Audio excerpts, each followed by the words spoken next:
guys, welcome to another beer review, and today we are doing her playing, obviously, as we usually do on the Clueless Drinker channel.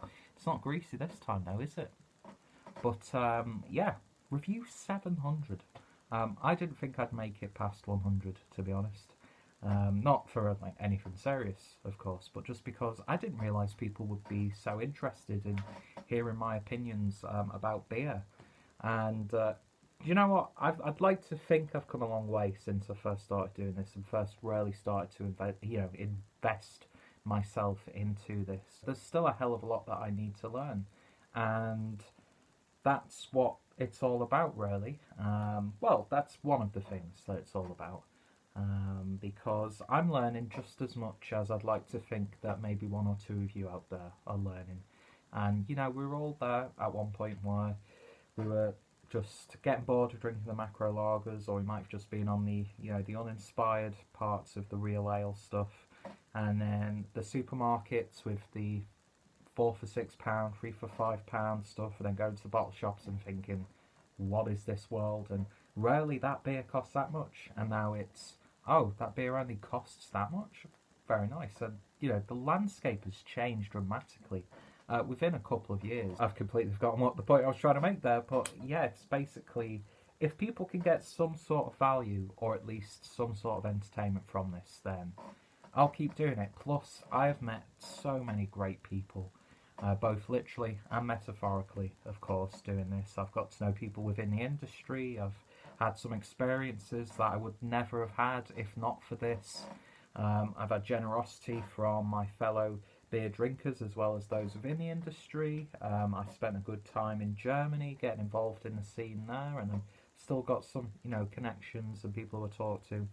And I set out doing this thinking I'm not really going to take this too seriously, but I'm at that point now where I would love to be somehow involved in this industry. And yeah, and it all comes down to the people.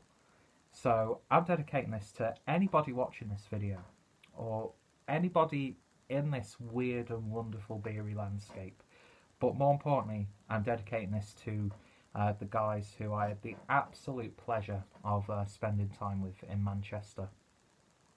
And it's because of one of those guys that I get to try today's beer. So first and foremost, a big shout out to, for me, probably the most underrated and underappreciated beer tuber, who seriously deserves, I mean, he's very well respected, don't get me wrong, and a great guy, but I personally think that he should have a hell of a lot more subscribers than he does, because when I got to know him, really big inspiration, and met him when I was in Manchester, talked to these guys on a regular basis, pretty much every day. And yeah, so if it wasn't for Rob from Hopzine, then I wouldn't be trying this beer. It's become somewhat available now in the UK, and it's become a yearly, well, like a year-round release for the brewery. And I've tried this a few times now. The first time I tried it, I was just blown away. It's one of my all-time favourite beers, and when I was in Manchester, Rob kindly gave me a bottle from 2014, and it is, of course, the Founders Backwoods Bastard. Now, when you think of Founders, the beer most people go to is KBS, which is a really nice imperial stout, don't get me wrong. CBS takes it to another level.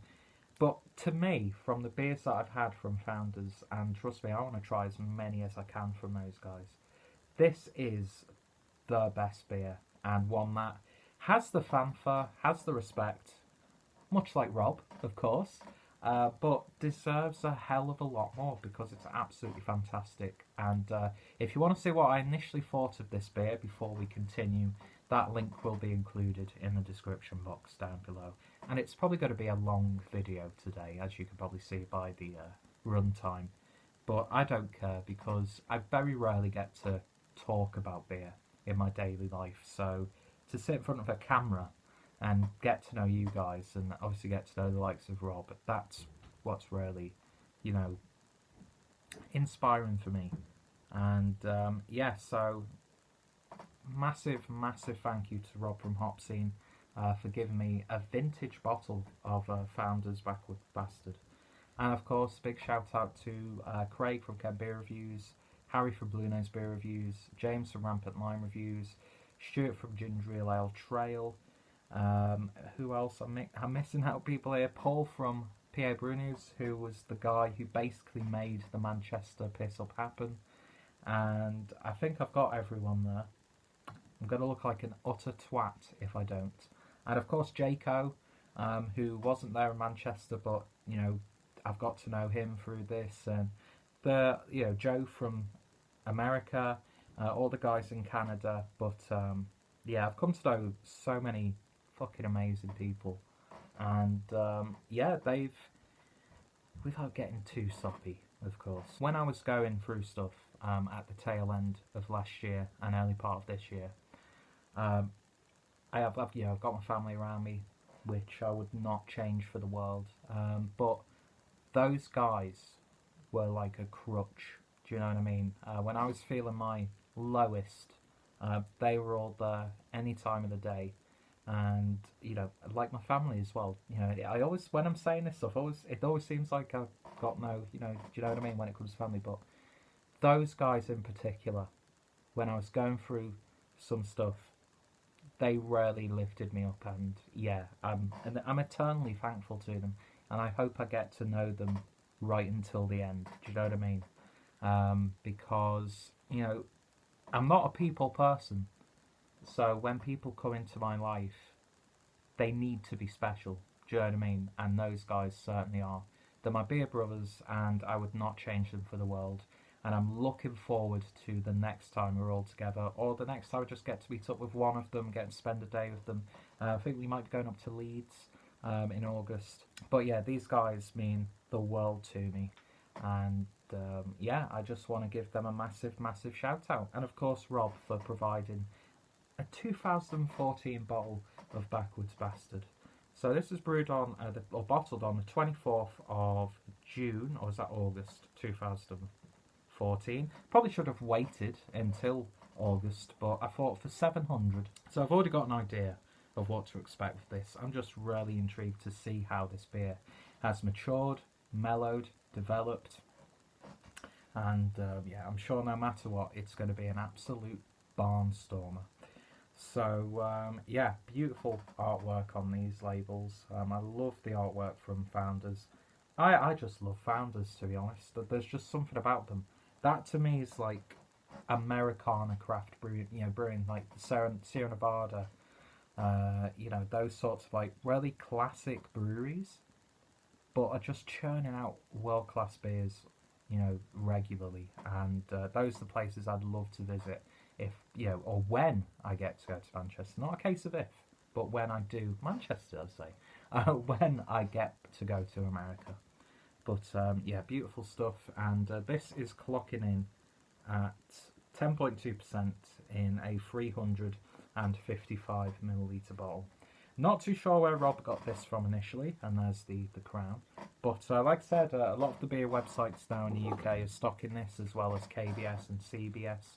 So these beers that were, so sought after are becoming much more available. And I think that's a wonderful thing.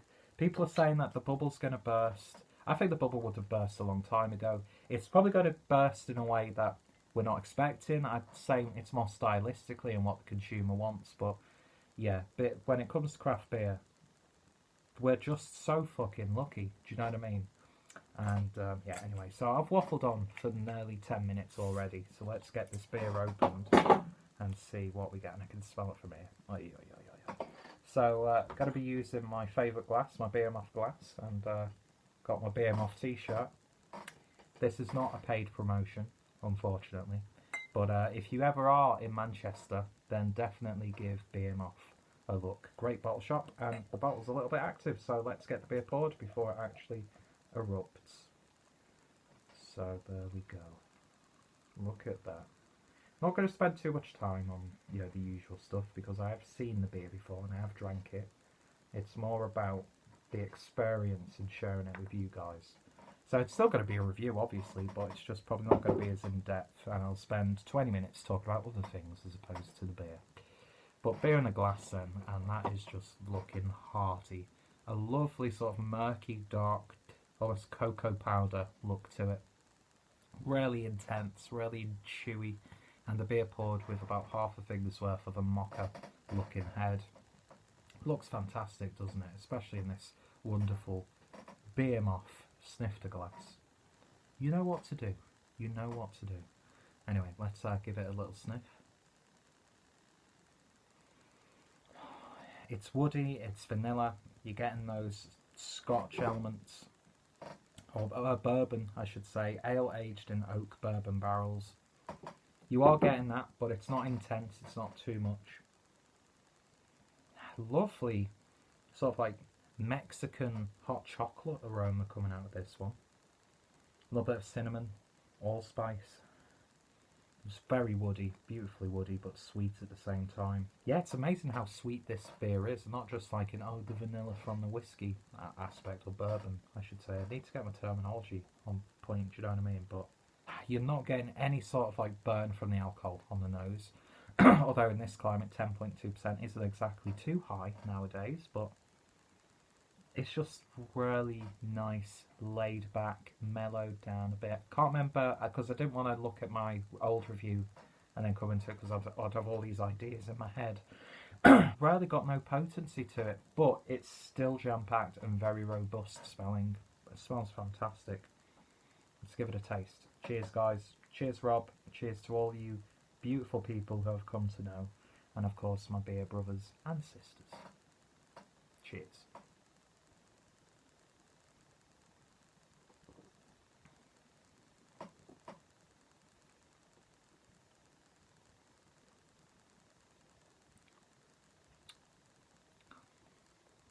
That is absolutely wonderful. I could be wrong, but from memory, that has mellowed down wonderfully. There's no harshness at all. A little bit of prickliness as it's going in, but that carbonation is really nice and slow. Not sure why it was erupting from the bottle when I first opened it, but it's calmed down beautifully now. It's slightly oxidized in the glass, or breathing while the beaver's breathing. While the beer's breathing, it's really, the bourbon aspect is coming through a little bit more now. Excuse me. It's so smooth. It is so smooth going down. It's got a little bit of a lighter body. It's not heavy by any stretch. You don't taste any alcohol, but you do get the alcohol warmth going down. But it's a lovely, soothing feeling. Do you know what I mean? And even though it's really muggy outside, we're in the middle of a little bit of a heat wave, this beer's still tasting and feeling absolutely wonderful. A little bit of a ginger nut cookie in there, a little bit of chocolate, not too much though. The sweetness is a little bit toned down compared to what you got on the nose, which is good, so it's not sickly. Deceptively drinkable. I don't know if that's because it's me, because I can drink really high ABV beers. I sound like one of those like chavs in a children's park going, I drank like 10 bottles of vodka and 24 beers before I even came out. One of those sorts of people. I don't mean it like that. I mean, I'm getting to the point now where I'm drinking beers way too fast because I've become really immune to it. But this, I don't want to drink fast. It's not because it's too heavy or too in your face or anything like that. It's because it's not refreshing beer by any stretch. But the lightness of the body, mixing with that robustness, just makes it such a pleasurable drinking experience. It's not one of those beers that's going to make you jump around the room, rip your shirt off and scream, with excitement or anything like that. It's one of those beers where you sat around people and you're drinking it and everyone else is just going up and you're just there like sinking into the chair, sinking into yourself. It's just you and the beer. Those flavours, each sip you get something new, a little bit it refreshes the palate almost every time you drink it. I'm sorry I keep playing with my hair. It's just absolutely wonderful. It really, really is. And from what I remember, it was a little bit harsher, but only by a little. I mean, this isn't harsh at all, so that's not saying much. So I think you knew that it was like a heavy Scotch ale, you know, with, you know, in whiskey barrel, bourbon barrels, you know, so you knew it. But now it's sort of like, it's grown up a bit. It's like, I'm going to take every day as it comes. And this is just one of those beers that just warms the soul. And part of me wishes I'd have shared this now with some of the guys. But the beer geek in me is like, no, you drink this and you enjoy it. That's what Rob would have wanted. It's one of those things where I'm drinking this now, and it's in the back of my mind, it's like, if every other beer became unavailable for whatever reason, aliens, if every other beer just became like, no, can't drink anymore, and this was the only one, I'd be so happy. This is one that I could just drink loads of, and I really need to pick up more bottles, a few to drink a little bit fresh, and then a few to put away for a while. Yeah, it tastes wonderful and mellow when it's aged, and it's just got a little bit more spunk, a little bit more bite to it when it's a little bit fresher. But that being said, it wasn't like, whoa, I have to take them. It was still a warming, indulgent experience, but not in like this sweet pastry stout way, but in just like a mature, this is like the beer for beer lovers. Do you know what I mean? That sort of one. I almost just want to smoke a cigar or something. Do you know what I mean? But I don't want to pair anything with it. I just want to drink it as it is. And it's just absolutely beautiful. And at this point, I cannot think of a better beer to mark a milestone than this one. It's a little bit more woody as I'm drinking it, and there's like a slight mineral aspect in there. But it never gets in the way, and it just adds to that experience. It takes away from that sweetness, but it's got that sort of like, it's malty, and it's got caramelized molasses sort of characters, but it doesn't stray off too much in either direction. Don't know what this is. And yeah, 10 out of 10 beer. It's one of the best beers in the world for me personally. Will always be in my top 5. I need to pick up more of them and enjoy them, save them and share them with friends, and that's what it's all about. And Rob, I'm so thankful for you for giving me this. You also gave me a can of the Magic Rock Lager that they did, but that actually got pierced in my bag as I was coming home from Manchester. That was an interesting trip home, because all that morning I was literally like a pipe full of sewage water. I wasn't solid for about 2 days. Yeah, this is going to take me absolutely ages to upload, but I don't care. And yeah, I'm so glad that you guys got to share this with me. So of course, I'm actually interested to see what I initially thought of this one. So if you want to check out that review, then feel free to do so. Check out Founders. Check out Rob from Hopzine and all the other guys that I've mentioned. Check out Beer Muff. Sweet merch, bro. Jake Paul reference there for your young ones who shouldn't be watching, but you can if you want. It's a free country. Anyway, don't. No, children, people under the drinking age, do not watch these videos, please. Please. Cannot be liable for anything else. That was my attempt at comedy, so I'm going to cut it off there. Thank you all for watching me. Thank you for putting up with me playing around with this. It doesn't even have a shape anymore. I'm greasy, I'm sweaty. It's been a short, long day. It's really muggy outside. The window's closed, so there's no fresh air in here. But I'm looking like a douchebag. I look like someone from Bring Me the Horizon right now, which is never a good look. Anyway, why am I continuing talking? Why don't I just turn this video off and leave it there? Here's to review 750, 800. Here's to the next 700 beer reviews. And here's to each and every one of you guys watching this video now. Thank you guys for watching, and I shall hopefully see you later. What was that?